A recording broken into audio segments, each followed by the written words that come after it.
Hi, everyone. It's Stefana Muller. I'm your organizer for Long Island Women in Tech. It has been a while since we've chatted, and I am excited to hear from you all today again. It's been since, I think, end of July that we had our last talk. It was a great talk, and we've posted that out on YouTube if any of you have missed it. It's actually featuring one of our favorite speakers from Power to Fly, so just wanted to mention that on the call today. All right, so let's get to today. Today, it is a gloomy day in New York. I'm sorry about the rain. My dog doesn't even want to leave the house. I know all of you probably feel the same way. I hope you have your lunch with you because today we have a really exciting speaker, and she's going to talk to us about negotiation strategies and tactics. So this is really good because it's also very focused on salary. And if any of you have seen the article by Sheryl Sandberg on leaning in and how women are leaning in, but they don't negotiate enough, this is really a timely event. So really a great way for you all to get some education on negotiation. And it happens to be a topic that I needed help on too. And that's why I asked Elizabeth to join us today. Okay, let me move forward. Give me 1 second. And we'll move forward to the next slide, which just gives an intro of Long Island Women in Tech. I do know that folks on the line are not all from Long Island. And matter of fact, I see Melissa Borza, and you're over there in New Jersey. So it's great to see people outside of Long Island. We do have 235 techies as part of our group. It's quite large now. We've been around for over a year. And this group really started with just a few women wanting to network, learn, and grow in our roles while staying close to home, because it's kind of hard to get into New York City where most events happen every day. So the cool thing is that we started this on Long Island. The even better thing is that it's grown beyond Long Island for these online talks. So we're going to continue these online talks, and I hope you share this information with others. It is a free talk as usual and always. We don't expect you to do anything other than to listen in and ask questions. Okay, and just a reminder for those on the phone, the lines are unmuted, so if you can privately and personally mute your line just to eliminate background noise while we're in the call, that would be really helpful. Okay, our talk today, like I said earlier, is Good Girls Ask, Negotiation Strategies and Tactics for Women. As we all know, there is a gender gap, right? A salary pay gap between genders. And women in tech have one challenge specifically, and it's our challenge that we hardly, if ever, negotiate our salary. So today we have Elizabeth Lyons. Elizabeth is an author of 2+ almost 3 books. She's got some really cool things coming out very soon, I'm sure. But she's an author of 2 books, professional speaker and educator. She's an expert advisor and coach. She's done this work internationally on television, on radio, on blogs. Elizabeth is just an accomplished professional and someone that we can all look to for advice when there's challenges in our career. I welcome you to go to her website, elizabethlyons.com, to hear more about what she offers and the solutions she offers. And she's got some videos out there that really help out with specific scenarios. So without further ado, I would like to say thank you, Elizabeth, for joining today, and hand it off to you. That sounds great. Thanks for having me. I'm really excited to be a part of the Women in Long Island. I actually grew up in New Jersey. My parents are from New York. I spent 20 years on the West Coast in Portland, Oregon, and I had the privilege of starting my career working with some of the biggest companies like Intel and Microsoft as a headhunter. And then 6 years ago, we relocated to Dallas, Texas. And the irony is I'm surrounded by people from New York and New Jersey down here. So I always feel at home, even though I'm in the deep South now. So this presentation is very near and dear to my heart. It's been given on many specific technical groups, particularly for women. It's been given to WITI, it's been given to the IEEE and pockets within women's groups within the IEEE, Women of Photonics. I mean, there's many women's technical groups that have benefited from this, and also accounting groups that I've used this material as well. Oil and gas was another industry where I've used this presentation too. So it's important to me because I see how many women struggle with this. And I want to talk through the reasons why they struggle with it. And I'm definitely open to it, an open dialogue at the end, questions you might have about how to negotiate better, et cetera. So what we're going to talk about today is why women actually earn less, what really goes on there. In my third book, I have a whole chapter on this. I wrote my third book on women's leadership. It will be launched next year. I'm very excited because it's going to auction. We've got an agent, and it's going to several publishing firms, so it might make a pretty big splash out there in the press. And if it doesn't, that's fine too. I will self-publish it. It's a good read, and it could be a really good guidebook for any of you.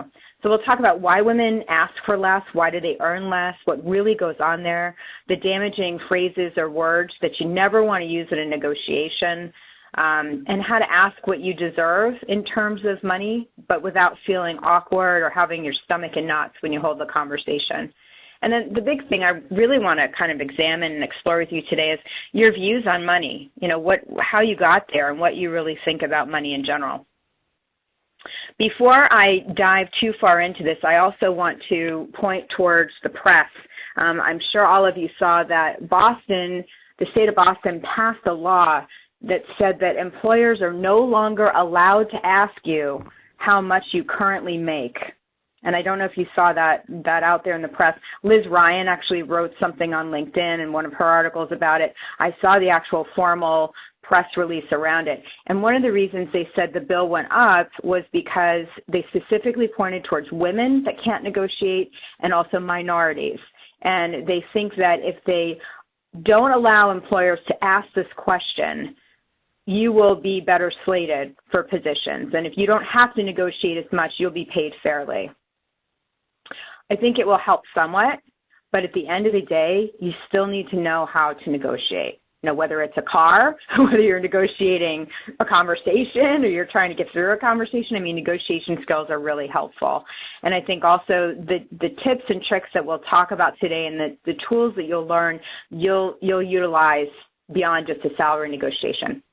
When I gave a lot of thought to that law that's been passed, and obviously now they want the other 48 states to pass it as well, what I realized was a headhunter, an agency, HR person, or the hiring manager may not be able to ask you directly, how much do you make at your current job? But what they will say, and what they'll have to say is, our job pays between $70,000 and $90,000. Do you fit within that range? So you're going to have to be ready to hold something that looks like that conversation in the first 10 minutes. The questions will change, but ultimately, you're still going to have to be able to figure out if it's a position you want, if it's the right level, are you at the top end of that range or not? And then the deciding factor is really going to be the employer is going to decide if you really are a $70,000 candidate or a $90,000 candidate. So now it's going to become a whole new game of you had better really prove that you're the $90,000 candidate. So where I think this law will really help somewhat, it can also open up a whole bunch of other pitfalls that we don't even see coming down the road. So even though there's some relief there with negotiations, I highly recommend you learn how to do this and do it with some grace and some ease so it doesn't beat you up too much in your profession. So this is a slide a little bit about me. So I'm the author of a couple of books. The first one was called Recession Proof Yourself, which I launched in 2009. And the second was called I Quit, Working for You Isn't Working for Me. So I've had an interesting career. I've done a couple of cool things in my time. I've actually built engineering teams. I continue to build engineering teams and IT teams from the executive level, literally the SVP level, all the way down to the technical professional. I still do that today. I'm also very active in there as a writer, a speaker. I also have a radio show called Leadership Lessons from the Lioness. About 3 years ago, I started to move towards leadership and talking about that. And then probably about 2 years ago, I started out more in the press about women in leadership and trying to help them to bone up their skills around there. So I do have a private practice as well as a career counselor and also a leadership development coach. So if you leave this presentation, you want to know a little bit more about what I do or how I can work with you, please feel free to see my website or just reach out to me directly. All right. So the first thing I want to kind of throw out there and I want you to think about is money in general. And when I gave this presentation a year or so ago, I remember standing in front of the audience and I asked them, what were you first told about money as a child? And it was very interesting to see their responses. And some of their responses, I had them call out in the audience, and some of them said, money doesn't grow on trees. And another one said, you can't spend everything, you have to save it. And the other one said, I came from an extremely affluent family and we never spoke about money. It was taboo. It was not okay to discuss it at all.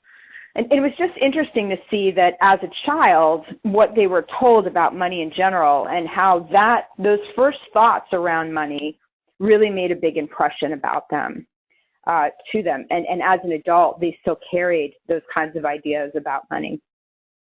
I happen to be a little unusual in that my first, dealings with money, my first thoughts about money were really sprinkled with a lot of positive thoughts and also affluence.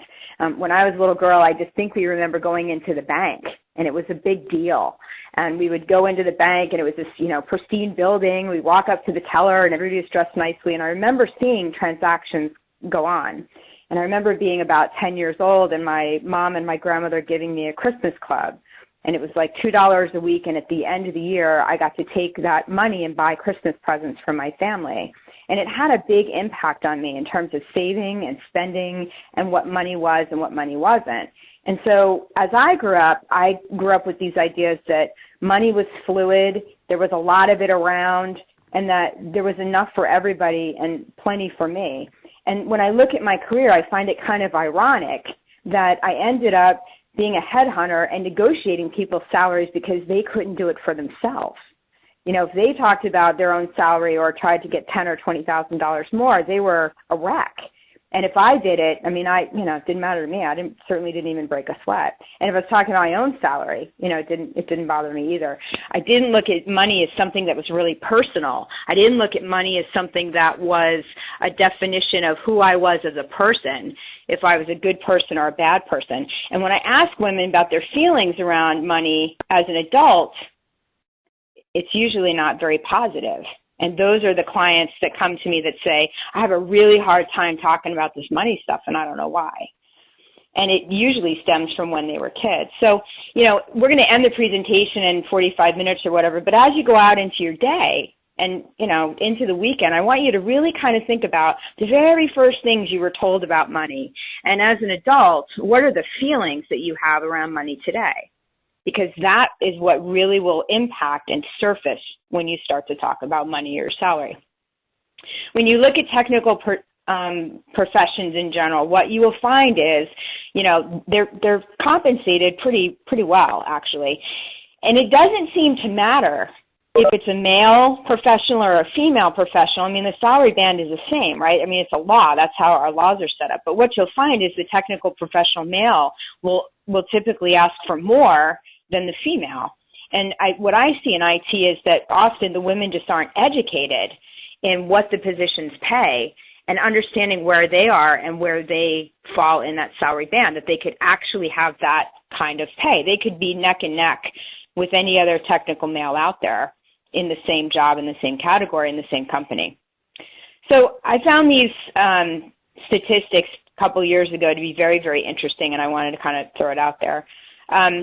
When you look at median weekly earnings for full-time workers, in 2013, women earned 82% as much as men. So we're closer. We're definitely honing in on the gap. It's not as big as a disparity as it was, say, 30 years ago. But we still have some work to do there. And, I had an old employer that used to say to me, Elizabeth, don't ask, don't get. And it really does boil down to that simple. If you ask, chances are you'll get it. You don't have to defend it or get into, nasty conversations about why you deserve it either. It's available. And I think that's the biggest thing that I want to impress women is the money is available. I mean, you're really going to earn what you can see. So it's your job to go into the negotiation with your head in the right space. Is the other statistic. 62.4% of husbands out-earn their wives in married couple families in which the wife had earnings. The reason I found this so interesting was there's something there. Men are wired almost to ask for the money, to believe that they earn it. They will apply for positions they're not even qualified for. They will be promoted above what they can do from a skill set perspective and expected to rise to the occasion. And you don't see that with women. And I kept poking at this and poking this to the point where I wrote the third book, because I was like, what is it? Why does this happen again and again and again? And what I found was there really was some very serious wiring that males had that females didn't have. And it came down to survival. A male will, as he is a little boy and grows into a man, he is told that he has to provide for his family. And he is taught in various ways in how to do that. He's also taught either how to fix things or how to play sports. Those are two big things that you don't see with females. If you ask females, and let me back up, if you ask little boys and little girls at 11 years old, would you like to be president of the United States? Both of them will answer equally yes. And then the next year it changes. And I found that to be very interesting, what happens there. When you look, again, at some other statistics around women leaving technical professions, you'll find she will often go through her education, maybe get her master's, get her first couple of jobs in tech, and then all of a sudden there's this time between, I think it was like 35 and 40-ish, she will resign and decide to stay home with her children. So we lose these wonderful women in technology sectors, and we could really use their innovation and the way that they approach technical problems. It's a crying shame that we lose them, because they end up in offices disillusioned, disappointed, don't understand how to navigate, the boys club, don't understand why they're not paid as much. It becomes very frustrating. They look towards their family and their children, and they think, maybe I have more worth if I didn't work outside of the home and I just raised kids. And it's a shame. So I wanted to talk also about these statistics here. In 2014, San Jose Mercury, now that's down in Silicon Valley, reported this huge disparity in wages. I mean, it was gross disparity. Men made a median salary of 90 and the women made 56 with a BA. I mean, Silicon Valley is extremely expensive to live there. So to see those kinds of numbers is pretty shocking. So I want to pause here a bit. So again, go back to you individually. What was your first thoughts about money, and how, what do you think as an adult about money? And do you want to make more, and why do you want to make more? But those are all important things to kind of think about. So the next piece I want to go over is the biggest mistakes that women make in terms of money. Why don't they make enough? But the number one thing I see is that they don't understand that the money isn't them. They think that $90,000 a year, $80,000 a year, $50,000 a year, whatever it is, that is directly relation to who they are as a person. And when a male goes into a negotiation, he does not think it's personal. And if he does think it's personal, he's actually fighting for his family and survival. So automatically, he goes into the conversation in a position of power, where a woman will think, I don't know if I really deserve this, and it seems like a lot of money, and they think it's a personal thing, and money isn't personal. It's just, really, it's a number and a bunch of zeros at the end of it. They take the actual negotiation very personally. They get very anxious going into the conversation. When they get in the conversation, they automatically think that they have to defend themselves, that they have to defend why they want $10,000 more, or why they want the 5% raise over 3%, or whatever it is. They don't look at a negotiation or go into it with a very logical, this is why my skill set should command this. This is what I'm looking for. They go into it with some emotions, and the only thing that triggers that is their own fear. That's the only thing that's driving all that. When a woman gets defensive, when a woman gets angry, underneath that is always fear. And as big as that fear is as big as that being defensive will be pronounced in the conversation. And, that's I mean, I don't know how to say it. That's how women get a bad name in the office. That's how they get, you don't want to work with another woman because of that attitude. The work might be good, but it's the attitude. And if that starts to bleed through in a negotiation, she's automatically at a deficit. The other thing that sometimes happens is timing. You wouldn't think timing would matter, but it does. If it's fourth quarter, it might not be the best time to be looking for a raise. If it's fourth quarter and you're a contractor on an IT project, it's probably a real good time to be asking about budget and headcount if you're going to go full time, because they should know that in fourth quarter. So timing matters. As funny as it sounds, but the timing of when you approach your boss and how you approach them. If you're a remote employee and you never see your boss and you're always on the phone, figuring out what's a good time when you're not just some, 15-minute slot in their Outlook calendar. You know what I'm saying? When their mind is clear, when they're in, in a position where they're kind of relaxed, that you can approach them and have this kind of a conversation about a raise, or about, maybe it's not even a raise. Maybe you just want to learn some new skills and be promotable. Maybe you're not even looking for more money. You just want a promotion. To be able to have these conversations, the timing with the boss is going to be critical as well. Wait till they get in and get their coat off and their second cup of coffee. Wait till 9:15 before you approach them. But don't do it at 4:15 on a Friday. You know what I'm saying? So the timing of it matters too, and then the overall cycle of the company and their timing. If it's the last quarter, first quarter, what is it? That matters as well. The other problem women have is they have a really hard time sitting in silence after they throw out the first number. So, that can be painful, but it's the most important thing to be able to say, what your name, who you are. My name is Elizabeth Lyons. I make $90,000 a year. I'm looking for my next job to top at six figures, or I'm not going to make a move. And did you see how I just said that? I just said it. So it was very factual. If I heard, if you really listen back on this recording, how the tone went, those are the kinds of things that you want to kind of adopt. And then after I threw out, I want to make six figures, I want to at least top at six figures, stop talking. Because silence doesn't mean no. Silence, particularly if you're negotiating with a man, it means he's thinking about it. And I've learned this very carefully 15 years ago. 15 years ago, when I was a headhunter, we didn't do the negotiation until the very last piece. We never did the negotiation. So I knew how much that technical person made, and I knew how much my employer had in his band. And as long as it fit in the band, I waited until the employer fell in love with that hire, or that potential hire, and then we would have some very intense, like Wall Street kind of, negotiations, and I would just keep pushing and fighting for the money, because I knew what the person could do. And I always thought that the man in power, the hiring manager, I always thought he had more in his pocket than what he told me. So if he told me the role was 70 to 90, I was definitely going to try to get 90, if not 92 or 95. So, that's how I always went into those conversations. And then I would have to sit in silence.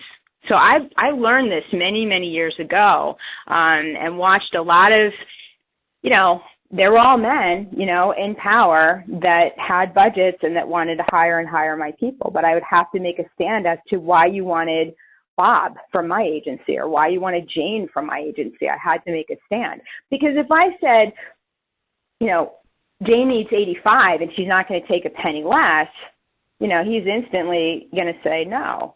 And I'm going to say, well, this is what you're going to get with Jane, A, B, C. And then all of a sudden the number creeps up. And I would just stand firm and say, she needs 85 or she's not going to make a move. And if you don't want her, when I hang up the phone, I'm going to call 3 of your competitors. I'm going to place her in a week. So I don't really care what your decision is, because she's a highly placeable candidate and she commands 85 out there in the market. And I wouldn't know how to stop that. I believed in the person and I knew that there was always money available. So think about that. Think about the mindset in terms of how you go into the negotiation.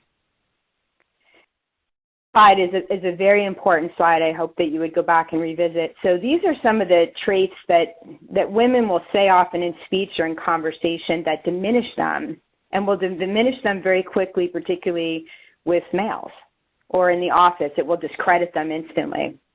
And I wanted to go through these traits because if you're in a negotiation, you definitely want to stay away from these sorts of phrases. So the first thing that they may say in conversation is they will ask for permission to speak.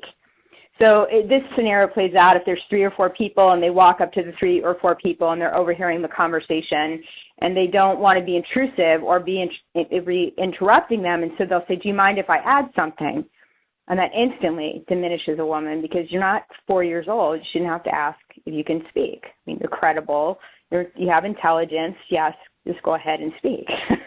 The second thing they do that drives me nuts, I've written articles on this, I've done a few radio shows on this, is the I'm sorry. And, women will even do it in email or on a voicemail message. They'll say, I'm really sorry I missed your call. Well, I mean, you don't need to apologize. You really don't.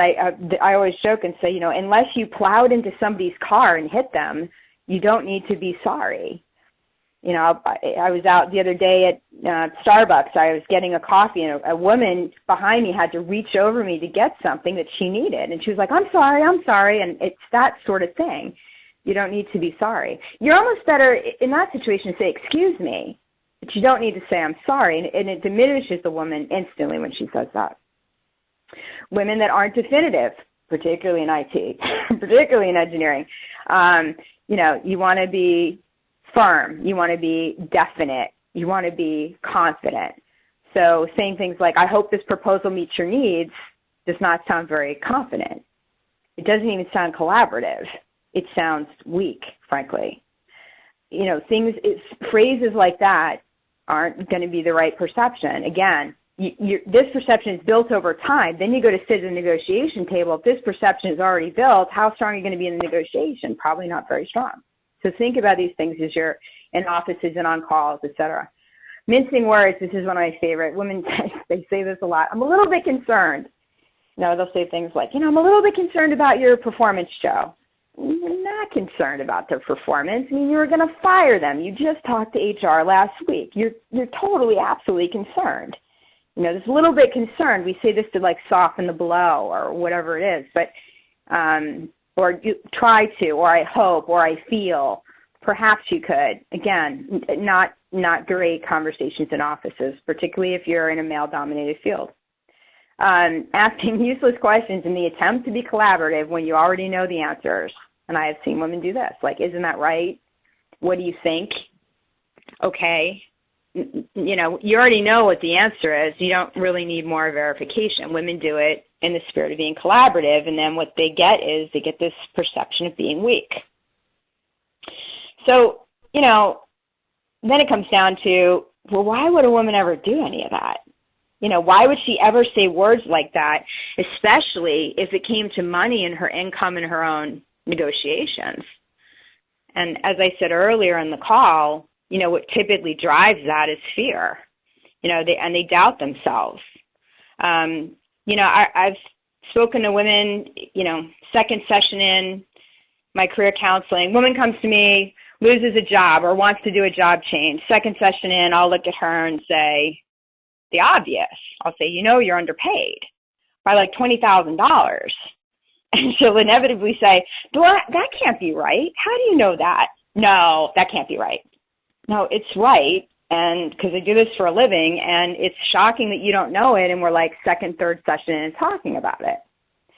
Now, my male clients, typically they're managers or directors, and they will come to me and they want to do a job change, right? And so inevitably, in session 1, towards the end, they lean across the table or they lean into the camera if I got them on Skype, and they go, Elizabeth, how much can I make? How much can I get? Do you think I can get another $25,000 on my base salary? What do you think? And that's always shocking to me. It's such a difference between a male and a female when it comes to negotiations, whether she's employed and wants another job or she's been laid off. And what ultimately drives it is, a woman has some doubt and some fear around talking about money. So here's the good news about all that. Male, female, doesn't matter. you know, or where you live or what you do or what your title is. The bottom line is it's all in your mind. It's as much in your mind, your doubt and fear, as it is the man that has confidence that gets the money. It's a thought. It's a thought. It's in your mind. And if you have that and you notice the thoughts and the feelings that come up, then you can begin to examine them and change them. But it's only at that point where you would be able to actually make change and get comfortable with these kinds of conversations.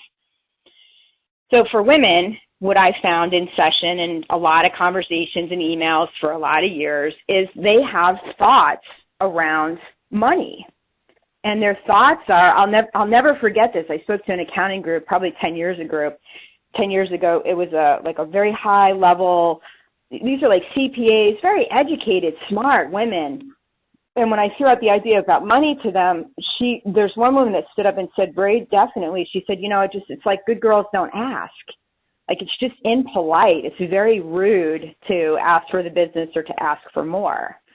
And I thought, wow, that's really interesting. But that was a core, almost a core value for her, that you don't ask. And that's when I titled the presentation, Good Girls Ask. Because she said, it's greedy. It makes me feel like I'm not thankful for what I have.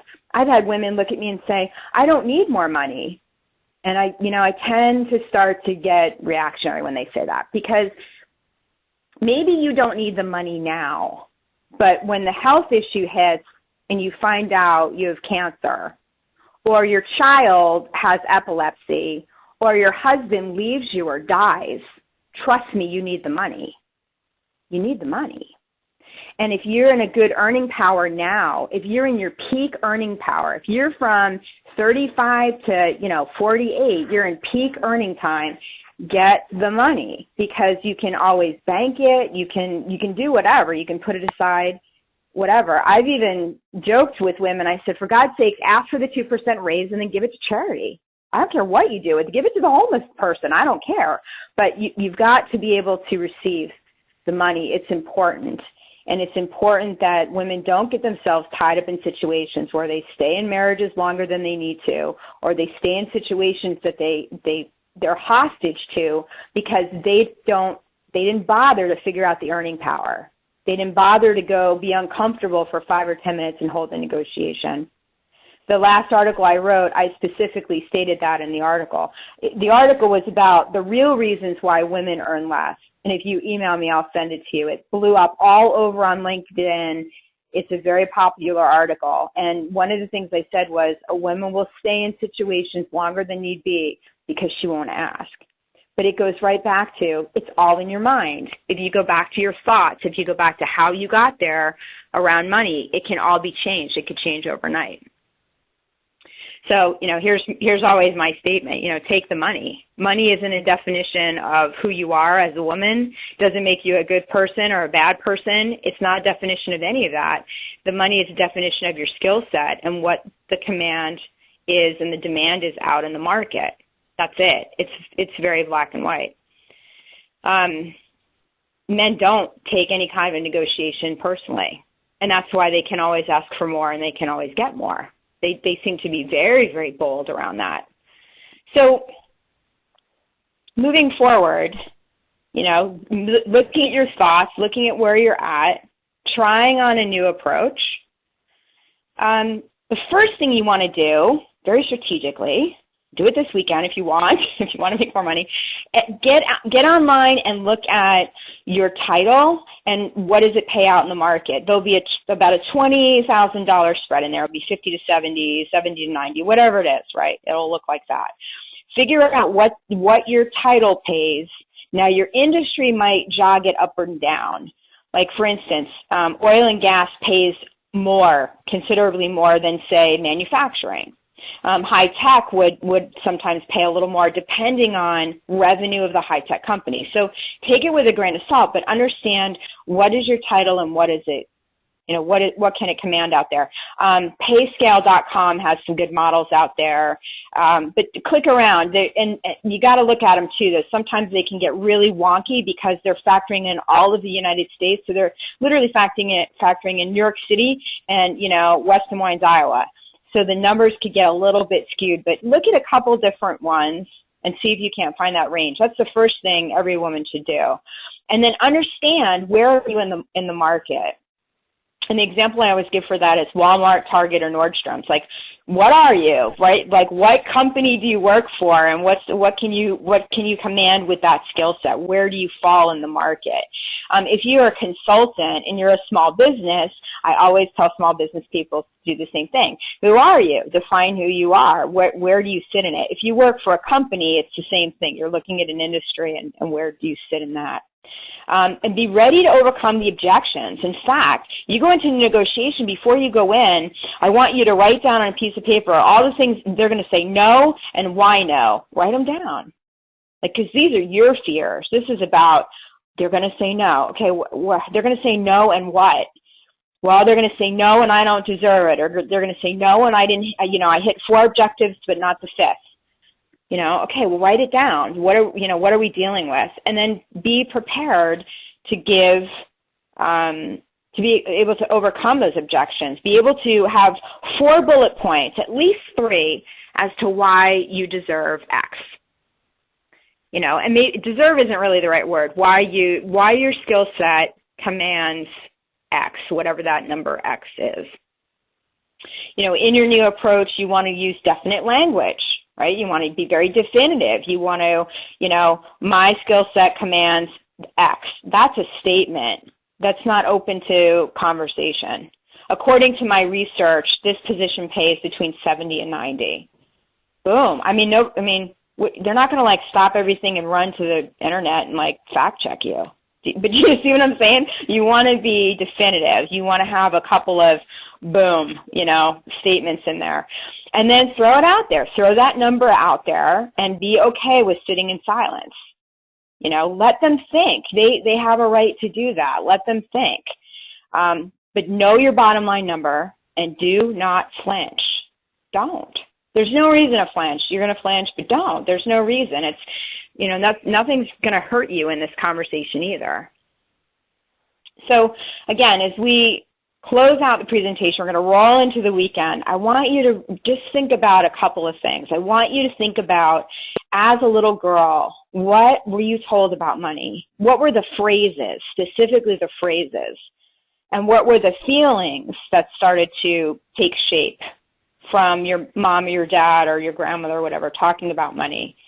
And then think about how can you change those thoughts that come up? Like when are you living in a lack mentality, right? When you go to the store, are you always looking on the sale rack? Things like that. Where are you at? And can think about how you can change some of the thoughts in terms of receiving, because it's an opening. It's about receiving. And thinking of the thoughts around money, that money isn't personal. Adopting those kinds of thoughts, looking at your other thoughts and throwing some of those out and trying to adopt some new ones. It'll actually set new patterns in the brain. And then the other thing I encourage all women to do is to make friends with your finances. The first tip I give to anyone, but particularly a woman that's been laid off, is get your financial house in order. I get calls when people are like, I was just fired an hour ago, and I'm like, oh, okay. I most definitely need to go through your program. What do we need to do? I'm like, okay, so, we'll set the appointment, and the first thing you want to do is get your Excel spreadsheet out. I assume everybody has an Excel spreadsheet. They probably don't, but I assume that they do. Look at all your bills, figure out what you're going to pay, call unemployment, get that filed because you have a waiting week. Get your financial house in order now because you don't want it to be stressful. And part of that is making friends with the finances. Part of that is knowing where you're at and knowing where you're at in terms of your futures and your earnings. Where do you want to be in the future? What do you make now? Are you okay making that in 3 years from now? If you made more money, how does your lifestyle change? If you don't need more money and you don't want to change your lifestyle, how could you make more money? And then would you bank it or put it aside in your 401k, or what else could you do with that kind of money? So that's what I mean. Make friends with the finances. Have it be something that you run towards rather than not really know where you're at and not really keeping track of it. Because I will tell you, as a woman, when it all falls apart and it all comes crumbling down, you just want to know that piece is in order. You can get bad news, the bad medical news or lose the job or have the marriage crumble or have the sick child. But if you've got the financial house fairly in order, you're definitely at a more powerful position, but your stress level will go down as well. So I encourage all women to do that. It's not something that should be just done by your spouse or your partner. And I don't even think it should be a together thing. I think women independently really need to understand what they make, what they contribute, and, you know, where they stand for themselves. And it's something that's looked at constantly over time. It's not revisited once a month or once a quarter. So just reflect on that this weekend. You know, you don't have to make any changes at all, but I think it's good to reflect on it and just kind of see where you're at. So this is my contact slide. You are more than welcome to email me directly. I am extremely passionate about helping women to make more money.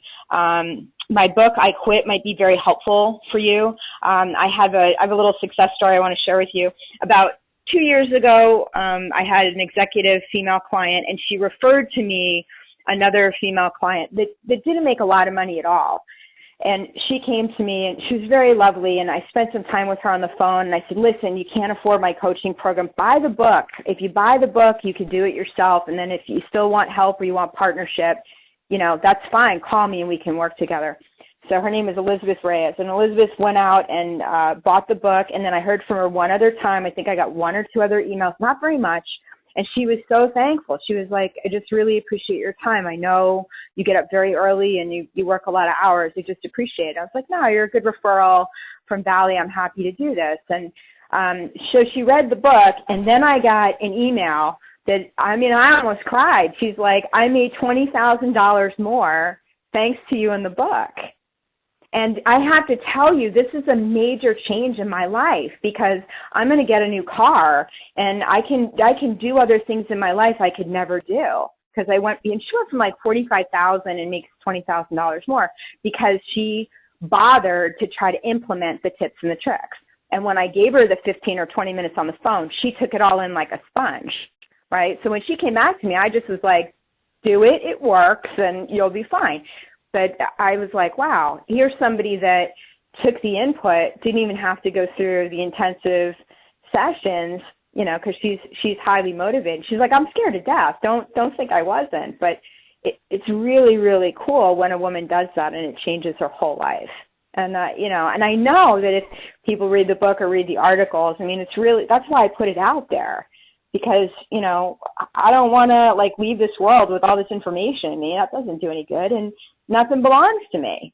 So you're more than welcome to have it. That's why it's out there. And then I have people that want to come through my practice and work with me on more an intensive level. And I will tell you, every woman that's worked with me came out with more money because, you know, from the beginning, she can't believe in her.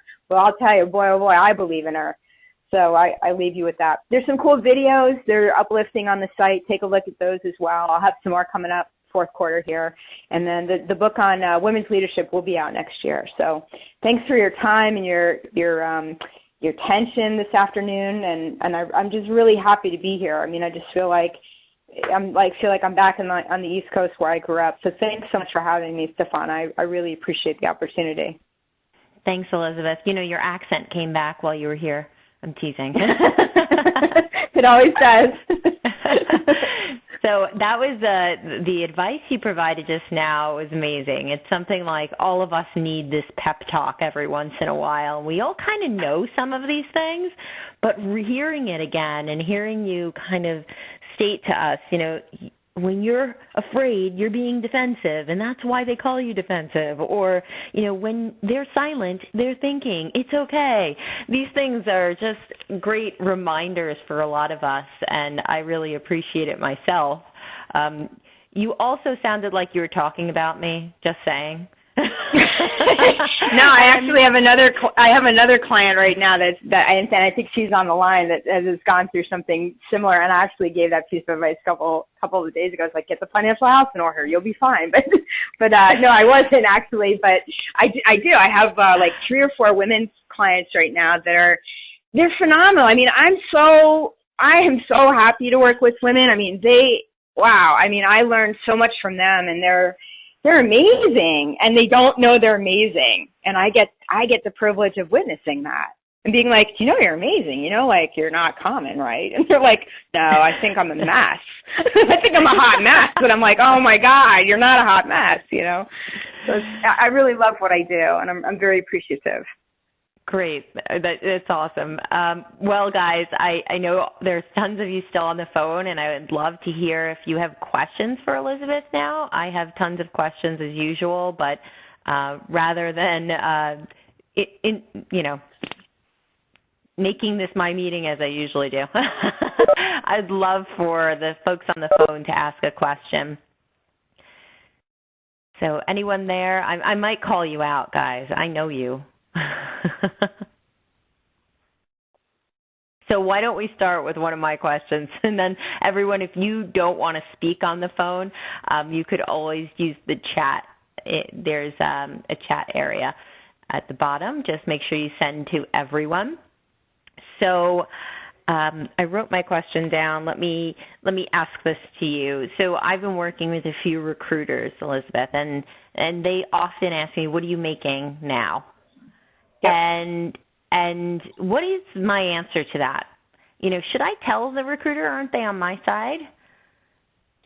Yeah, but they need all the information. So they're your negotiator, right? So they need all the information. They need to know how much you make, because they also need to look at their recs and see, will she fit in this or that?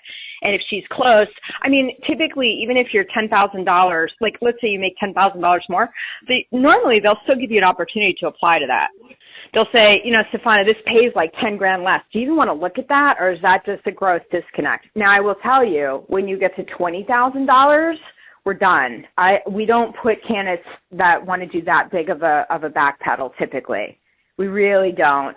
So, yeah, tell them what you make, and also be ready to tell them what you want to make. Like if you would like an increase, if you were in a company a long time and you realize, I think I'm a little underpaid because I sat there for so many years, be ready to say, I made this much money, but I'm really looking for, a $10,000 increase. You see how easy I said that? Yeah. It was just like, boom.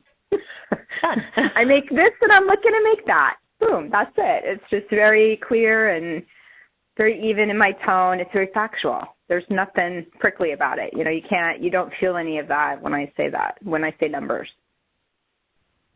Yeah.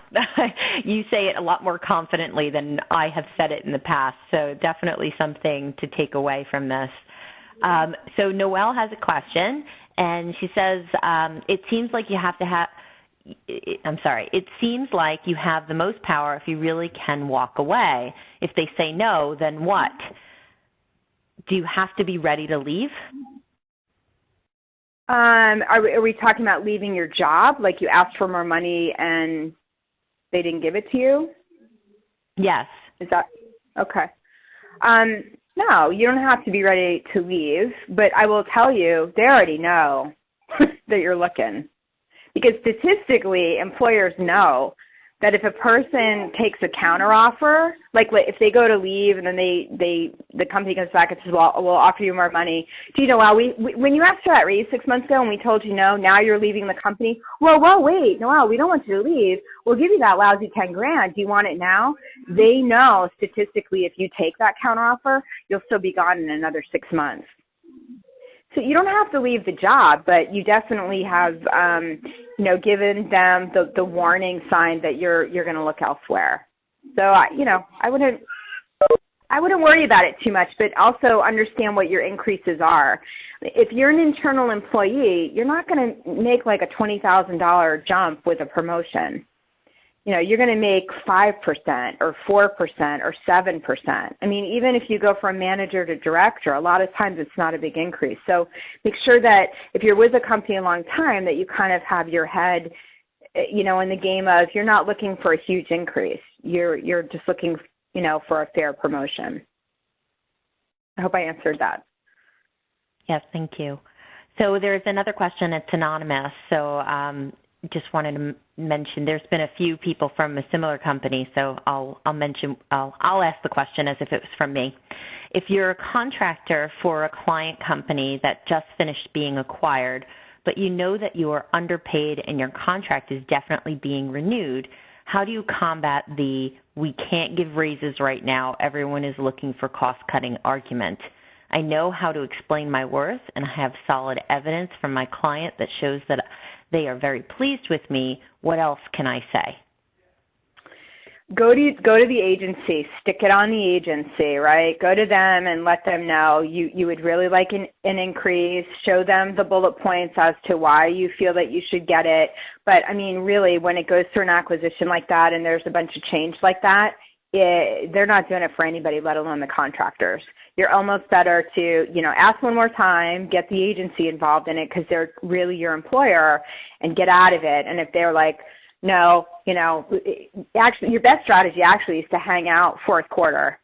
And then in January and February, actually in January, the want ads will more than double. So the employment will go up and all the budgets and all that open back up. Because of their situation, it may not. But I mean, if I were you, I'd be like, all right, they said no. I asked twice. I'm going to hang out fourth quarter, do a good job, get my resume in order, and I'll look for full-time work or another contract come January for more money. Now, the beauty of the contract is you've built the skills. You're building the resume quickly. The money will follow as well. Thank you. So, guys, thank you for these questions. And our anonymous asker just said thank you for that answer. Okay, I'm just looking through the chat session. Does anyone have any verbal questions? It's okay, you can talk. It's just a lot of them. What'll happen is my email will jump up. They'll come to me privately and quietly, and that's fine. And you know what? I want to offer this. I'm compelled to do this. So I'm going to do this. If you want a 15-minute coaching call with me, I would schedule that, no charge. 15 minutes, you have to come to the call prepared, ask what you want to ask. If you want to explore my coaching programs, great. If you don't want to, that's fine too. But because it's this group and it's tied to tech and women, I would offer that. I start early. We're going to have, we'll have to book early, but I'm happy to do it. And I do that when I do speaking events. I will often give that as a giveaway or as a gift. Awesome. That's amazing. Thank you. So guys, You're get right on that. Email Elizabeth. Ladies, if there's any other questions, just ask them in the chat or ask online. Otherwise, we're going to get to the closing. Oh, I have one more question. Loyalty seems so far gone these days with employers. Why do we as women still feel that way? I'm assuming feel loyal. Yeah, probably fear. I mean, there are some that are still, we're in 2016, almost 2017, but there are some that are still traumatized to what happened in 2008, 2009. Especially in your area, especially New York, New Jersey, especially banking and financial. Tech took a bit of a dive too. We saw people at the top, devastated. And so I think, I don't know that it's a woman thing, but it might be, it's a little bit of it's trauma. And we remember what that's like. So we will sit sometimes in a company because we'll want stability. We'll say, you know what, I will forego another $15,000 for stability. And you know what, there's, as much as I've gone on and on about get the money, there's a time and place for that too. It really has to do with your life and where you're at. There was a time in my career where I knew I wasn't going to make a lot of money, but I had things going on in my personal life, and I was like, I don't want to mess with this. I can get up, I can go to work, do a good job, get my paycheck, come home, and I don't have to worry about this work thing, because there's these other things that are a little bit blowing up in my personal life that I don't, I need a safe haven right now. See, it depends on the time and the place in your life and where you're at. If you're getting close to retirement, maybe you don't want another $10,000. I reached a point in my career where I really didn't want any more money. In the corporate job, I've been over and over and over again asked for a promotion. I'm like, no, I'm good. Well, I'm good because my lifestyle is set up in a way that I don't need or want any more money. There are other things that I want to go pursue in my personal life. And so you're going to promote me and title me and give me 10 grand more, and now I'm strapped to my cell phone worrying about what everybody else is doing. I'm not interested. Mm-hmm. You know, I go on silent retreats several times a year. I learned a foreign language. I got into yoga very heavily. I did a lot of personal things that had nothing to do with my business life whatsoever that I wanted to go explore the last 5 years. And I purposely didn't take promotion so I would have the time and energy to do that. The same thing with my consulting practice. You know, I can work that as much or as little as I want, but I'll never shut it down because I love it and it's what I want to do. You know, will there be a fourth book? Probably. You know, that's, you know, I would rather do those things. I would rather give my time to you. I would rather do those things than, you know, become some VP. Not real interested in that. So there's a time and place for promotion. You know, look at your life. Maybe it's a good time and maybe it's not, and that's okay too. But make what you're worth minimally. You know, make what you're worth minimally, and you know, get through the butterflies, get the extra money, and even if you think you don't need it, bank it, put it away. It's really good to do that. Recession will hit again. You know, when I talk to my financial planner, when I look at what I see out in the market, and I'm pretty good at predicting, probably about another 4 years. I mean, we're getting to the top of the top here. So if you're going to do a job change, good time to do it, because then you're going to park it for the next 3-4 years, and it's going to go bad again. So we're getting to the top of what we can command, what the market will pay for our salaries. Now's the time to do the job change. Now's the time to ask for more money. Now's the time to do whatever. Because in 4 years, it's, you know, we'll all be holding on for our dear lives again. So it's cyclical. It's going to happen again. And then how prepared are you? Maybe you take the next 4 years and you're banking 20, 30 grand aside. So when it happens, if you end up without a job, it's not a big deal for a year or 18 months because you've got it covered. Mm-hmm. This is what I mean. These are the things you want to think about as a woman. It's important. Wow, that's great. It's great advice there, Elizabeth. I really do appreciate it. And everyone, I think the feedback I'm hearing and seeing online is amazing. So, I wanted to, first of all, we're about a minute from the top of the hour, and you probably have your next call. But I wanted to thank you profusely for the time today, and obviously we'll be having you back as part of this group. We definitely appreciate your skill set and need people like you to get that advice from. For those of you who are on the phone, Elizabeth offered 15-minute coaching, so reach out to her. Go to her website. It's out in the chat if you need it. Definitely take advantage. I know I will be. You'll be hearing from me. Good. That's good. Well, I wanted to mention to you guys that we do have some events coming up.